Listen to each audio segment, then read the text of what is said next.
Hello, one and all. Welcome to another episode of MMA Vision Analysis. This one, we're here to talk about Jon Jones' recent comments when he addresses Tom Aspinall. The possibility of Jon Jones facing or not facing Aspinall. We're going to talk about this in this video. But before getting started, make sure to like, comment, subscribe, and click that notification to get all of this that is new from this channel, your channel, the one and only MMA Vision Analysis. Greats of this sport that is relatively young in age. I believe the UFC specifically, let's say, is around 35 years old maximum. It's not even that. Subtract 2 or 3 years from that. But in this short amount of time, I believe the UFC propelled itself, and its athletes have propelled the UFC, the entity, Dana White, everything working in coherence, to astronomical heights. And I think this is just the beginning. Many people would agree. The reason I say this is just the beginning is because there are so many new fans tuning in. Every single event, every single fight, you get a new fan. You never lose fans with the UFC. You're always gaining them. I cannot say the same for boxing. Unfortunately for boxing, due to its politics, it's descended to a place where it's exactly where it's at today. I don't think I have to say much. We don't really anticipate many boxing events as we anticipate UFC events, specifically UFC events. I do understand it's a fantastic time for combat sports all across the globe, but the UFC is the absolute pinnacle, the absolute top of the pyramid. There is no doubt in my mind that I don't care what fighter from what organization, bring him into the UFC, throw him inside the octagon, and let's see who is the better athlete.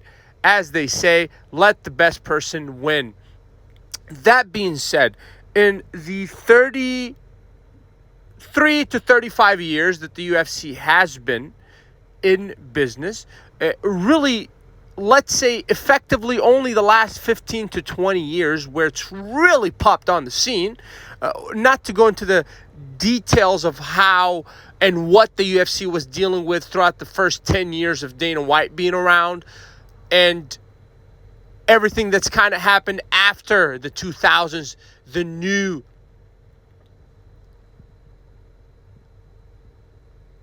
generation of combat sports athletes that really sparked the flame that's ultimately what it is today, the UFC as we know it today. So from the Royce Gracies in the early 90s to mid-90s and early 2000s even, to the Frank Shamrocks around the same generations, to the Chuck Liddells of the early 2000s, later on to the George St. Pierres and the BJ Pans, and later on to fighters that ultimately led to Jon Jones and Khabib Nurmagomedov later on.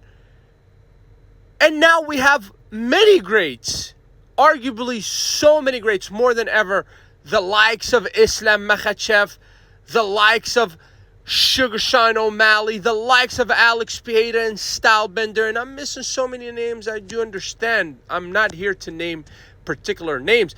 But what I'm trying to say here is that there are specific names throughout the short amount of time that the UFC has been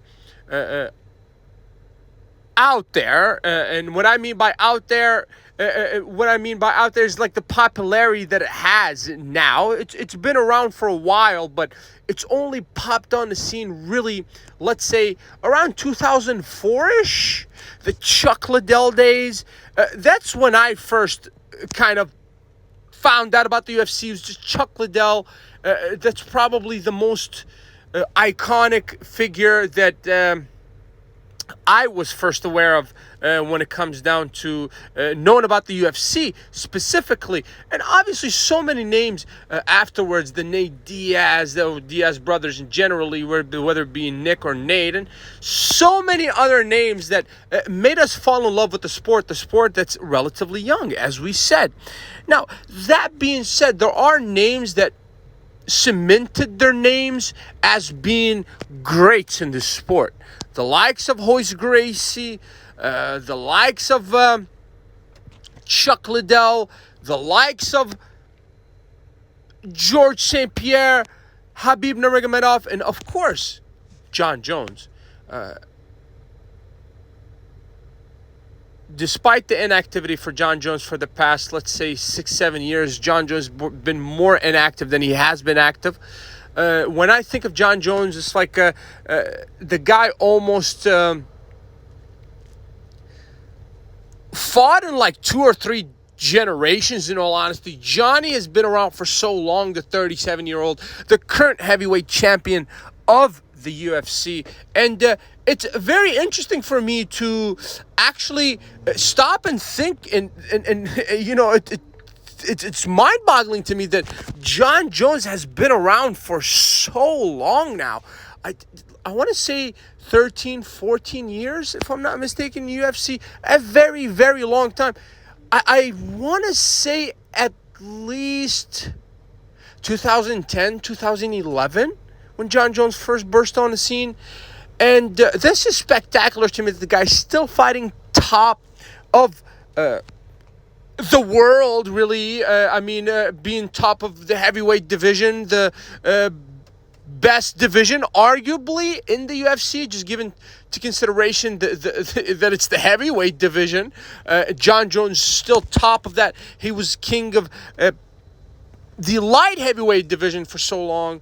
I felt like Jon Jones could have retired after the Daniel Cormier fight 5, 6, 7 years ago, and he would have already cemented his name as being the greatest of all time, or one of the greatest of all time. That debate is very, very, we're not going to go into who's the greatest of all time, but Jon Jones is most certainly one of the greatest fighters of all time. I think two people cannot argue this point. Let's just say that. That being said, we have a new generation of heavyweight fighters that want to get their hands on Johnny Bones Jones, and not heavyweight fighters. Alex Pereira, light heavyweight champion. I believe that fight is probably closer to reality than the supposed Tom Aspinall fight. That Jon Jones is just plainly expressing his disinterest in fighting Tom Aspinall. Recent comments that Jon Jones had to make, the current heavyweight champion, is that when he addresses Tom Aspinall, obviously he plainly says, I'm 37 years old, I've beat the who's who, and I'm not going to go into exactly what Jon Jones says. He's beat the who's who throughout this time in the UFC. The guy's undefeated. There is a disqualification that I think is going to be turned around at some point in the future for a 12-6 elbow. Aside from that, unblemished record of arguably one of the greatest of all time, or the greatest of all time, definitely one of the greatest of all time, Jon Jones. There's nothing left to prove for a guy like Johnny. There truly isn't. He could retire today and legacy is already cemented, but he's just plainly said it. I don't know what language the guy has to say it in order for people to understand. I do understand that these might just be empty words. He might fight after Stipe Miocic, but I kind of believe, John, I really do. I believe that Stipe Miocic fight, if it was to happen, if and when this fight happens, that's going to be the last fight for Jon Jones, and that's it. That's it, greatest of all time. Or certainly one of the greatest of all time. I do understand that calling him the greatest of all time might tick some people off. I don't see how or why. What Johnny has nothing left to prove to anybody, especially to hungry lions like Tom Aspinall. In all honesty, I'm not interested in seeing Jon Jones versus Tom Aspinall.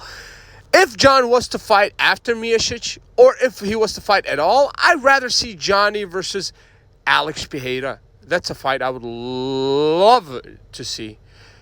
But Aspinall, Jones, not so much. If you made it this far, I appreciate you for sticking around. Please let me know what you think in the comments and like, subscribe for more.